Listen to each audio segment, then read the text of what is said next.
50%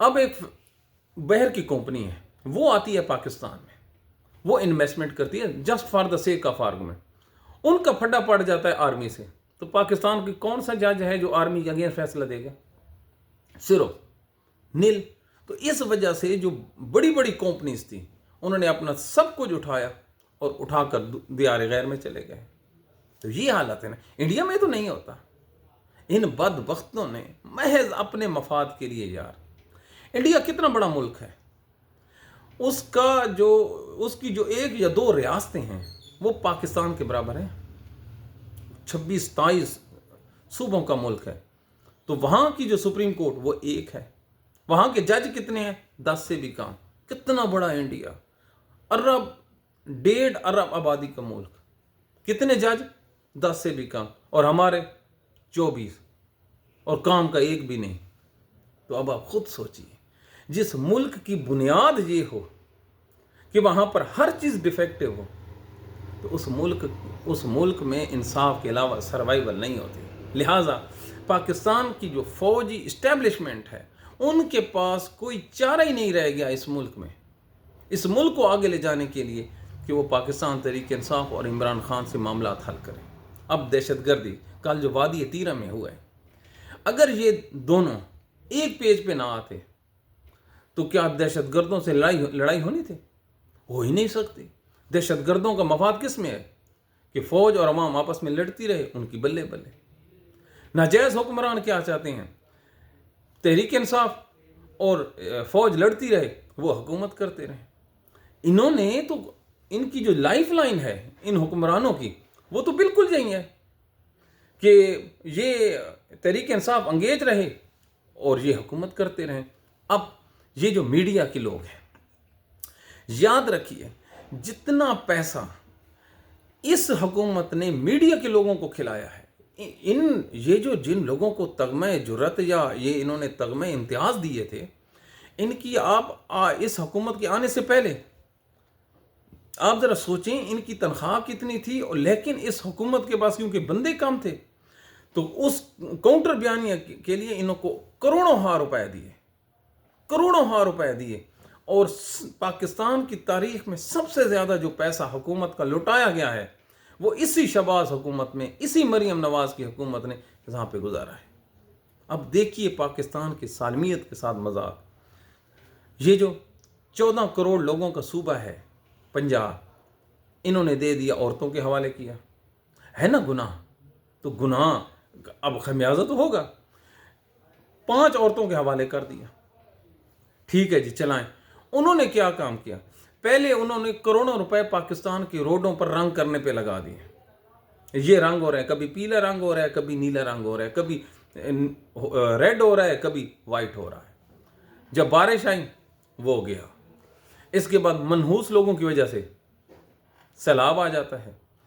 پھر اس کے بعد یہ پاکستان میں یہ جو سموگ ہے، اس سموگ کو کاؤنٹر کرنے کے لیے پوری دنیا میں پودے لگائے جاتے ہیں۔ یہ واحد حکمران ہیں، انہوں نے پودے کاٹے ہیں، اور کاٹنے کے بعد انہوں نے گاڑیاں منگوائی ہیں۔ یہ لاہور کی سڑکوں پہ ہر چوک پہ کھڑی ہیں۔ کیا ہے؟ وہ ملک جس میں آلریڈی پانی کی کمی ہے، یہ پانی بھرتے ہیں صاف، فضا میں اپنا فوارے چلا دیتے ہیں، او جی کم۔ اور آج 5 دن ہو گئے ہیں لاہور میں سورج نہیں نکلا، اندازہ لگائیں 5 دن ہو گئے ہیں لاہور میں، ان لوگوں کی جو ہے نالائکی کی وجہ سے۔ تو یہ ہے پاکستان کو ڈبو رہے ہیں۔ اور دوسرا کہتے ہیں پاکستان تحریک انصاف کے ساتھ معاملات کیوں طے ہوئے ہیں۔ آج منگل کا دن ہے، ملاقات کا دن ہے عمران خان کا۔ آپ صرف اور صرف علیمہ خان کے چہرے پر وہ غصہ جو پچھلے منگل کو تھا آج نہیں ہوگا۔ اگر پاکستان تحریک انصاف نے کوئی غلطی نہ کی، یاد رکھیے معمولی سی غلطی قومیں، گھروں کو، افراد کو اور کاروبار کو برباد کر دیتی ہیں۔ لیکن اب اگر ان لوگوں نے یہاں پر کوئی مس ہیپ کر دیا، یار سیاست کیا ہے؟ سیاست بند دروازے کھولتی ہے، بند گلی میں شگاف ڈالا جاتا ہے، بات چیت کے ذریعے سے لڑ کے کیا حاصل کر لیا؟ کیا کوئی سوچ سکتا ہے کہ پاکستان تحریک انصاف نے کتنا گوایا ہے؟ صرف اور صرف عمران خان کا آج غالباً 864 دن ہو گئے ہیں وہ جیل میں پڑا ہے. تو مسلم امہ کا لیڈر، اتنا بڑا کیلیبر کا لیڈر، اگر 3 سال تک جیل میں پڑا ضائع ہو رہا ہے تو آگے اس کی عمر گھٹ رہی ہے نا جی. وہ تو بوڑھا ہو رہا ہے. تو اگر وہ بوڑھا ہو رہا ہے تو اس کا مطلب ہم اس کے جو تجربات ہیں، اس کی جو انرجی ہے، اس کا جو ویژن ہے، اس سے فائدہ نہیں اٹھا رہے.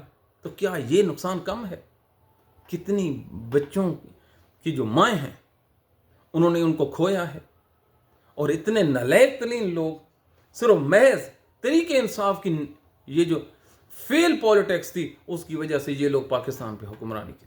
تو لہٰذا آج کے دن تحریک انصاف کو انتہائی ہوشیاری سے یہ نون لیگ حکومت ہر حالت میں چاہے گی کہ یہاں پر حالات خراب ہوں، اور یہ کوئی ایسا منصوبہ بنائیں گے کہ پھر سے پاکستان کی اسٹیبلشمنٹ اور یہ آمنے سامنے آ جائیں. یہ گالیاں نکالیں گے، وہ آگے سے پریس کانفرنسیں کریں گے، اور یوں یہ اقتدار میں رہیں گے. جو لوگ الیکشن ہار کے ڈیٹھ لوگوں کی طرح وہ اقتدار میں آ کر پھر حلف بھی اٹھائیں قرآن پاک سامنے رکھ کے، تو ان لوگوں سے آپ کیا توقع رکھتے ہیں کہ وہ ملک کی بہتری کے لیے سوچیں گے؟ بالکل نہیں سوچیں گے. آج پھر 16 دسمبر ہے پاکستانی. آج کے دن پاکستان ٹوٹا تھا. اور کیوں ٹوٹا تھا؟ جنرل عاصم منیر صاحب اس لیے ٹوٹا تھا کہ اس وقت کی فوجی اسٹیبلشمنٹ وہ فیصلے نہ کر سکی جو اسے کرنے چاہیے تھے. یاد رکھیے، بنگالیوں کا کوئی قصور نہیں تھا. سیاستدانوں کا قصور ہے لیکن ثانوی ہے، لیکن اصل قصور ان کا ہے جن کے پاس پاور تھی. پاور کن کے پاس تھی؟ فوج کے پاس تھی. اگر فوج چاہتی تو وہ بنگالیوں کو حکومت دے کر پاکستان کو بچا سکتی تھی. لیکن بنگالی روتے روتے ایک کارنر پہ کھڑے ہو گئے، لیکن ان کو حکومت ہم نے نہ دی، اور یوں ہم نے اپنے پاکستان کو اپنے ہاتھوں سے دفنا دیا. تو یہ آج کا سبق ہے. دوسرا، 1971 تھا، اس وقت کی عدالتیں، وہ بدبخت ترین جج جو محض اپنی تنخواہ کے لیے چپ بیٹھے رہے، وہ بنگالیوں کے سر پر ہاتھ نہیں رکھ سکے، ان کو گلے سے نہیں لگا سکے. اگر اس وقت کی عدالتیں بھی ان کے ساتھ کھڑی ہو جاتی تو پاکستان کبھی نہ ٹوٹا. اگر یحییٰ خان کو شٹ اپ کال دے دیتے اور وہ جج محض یہ سوچ لیتے کہ یہ زندگی سب کچھ نہیں ہے، یہ تنخواہیں سب کچھ نہیں ہے، یہ مراد سب کچھ نہیں ہے، اور زندگی اور موت کا وارث یحییٰ خان نہیں ہے، اس وقت کی فوج نہیں ہے، بلکہ اللہ تعالیٰ ہے، اور اللہ تعالیٰ اگر انہیں ہمت دیتا، طاقت دیتا، اور وہ کھڑے ہو جاتے برائی کو روکنے کے لیے، تو پاکستان بچ جاتا. لیکن آج پاکستان میں اس دن کو منایا ہی نہیں جا رہا. کتنے افسوس کی بات ہے، کتنے افسوس کی بات ہے. وہ بنگالی جنہوں نے پاکستان بنایا تھا، وہ بنگالی جو پاکستان بننے سے پہلے کمال کے لوگ تھے، سیاسی وزڈم ان کا زیادہ تھا، وہ اپنا سب کو چھوڑ کر لاہور آئے، قائد اعظم کے بغل میں بیٹھے، قائد اعظم کو اپنا لیڈر مانا، اور پھر ہم نے کیا کیا؟ ان تمام لوگوں کو ہم نے غدار ڈکلیئر کر دیا. ہے کوئی آدمی جو بنگالیوں کو غدار کہے؟ غدار کہنا بڑا آسان ہے، لیکن تاریخ سے ثابت کرنا انتہائی مشکل ہے. تو آج کے دن اپنے بچوں کو ضرور یہ بتائیے کہ آج بنگلہ دیش جو تھا، جو کبھی پاکستان تھا، اور کیوں ٹوٹا تھا؟ یہ حکمرانوں کی غلطیوں کی وجہ سے، یہ ان لوگوں کی وجہ سے جو آج بھی پاکستان میں جو سیاسی استحکام ہے وہ نہیں آنے دیتے. تو لہٰذا سبق یہ ہے کہ عمران خان کا ساتھ دیجیے، تحریک انصاف کا ساتھ دیجیے، اور تحریک انصاف کا فرض یہ ہے کہ وہ تھوڑا سا کول ہو. برف پگھلنے لگی ہے، برف پگھل چکی ہے، حالات نارملائز ہو رہے ہیں، تو خدا کے لیے کوئی ایسا کام نہ کر دینا، کوئی ایسی حرکت نہ کر بیٹھنا کہ ساری کی ساری جو محنت ہے اس پہ پانی پھر جائے. لیکن آج کا دن تحریک انصاف کی جو مین لیڈرشپ ہے، پہلی بات تو ہے وہ اڈیالہ آئی نہیں ہے. انشاءاللہ العظیم یہ جو دھرنا ہے، یہ جو اب ہم پروگرام ریکارڈ کرا رہے ہیں، تو ابھی تک وہ دھرنا جاری تھا. دھرنا بالکل دینا چاہیے. اگر آپ نے دھرنے دینے ہی ختم کر دیے تو اس کا مطلب آپ تو انسان ہی نہیں ہیں. ہے کوئی انسان جو ظلم پہ ہی خاموش رہے؟ ملاقات فنڈامنٹل رائٹس ہے، عمران خان سے ملنا رائٹ ہے. حکمران کون ہوتے ہیں اس چیز کو روکنے والے؟ لیکن اس میں احتجاج میں اور انتشار میں بڑا فرق ہے، بڑا فرق ہے.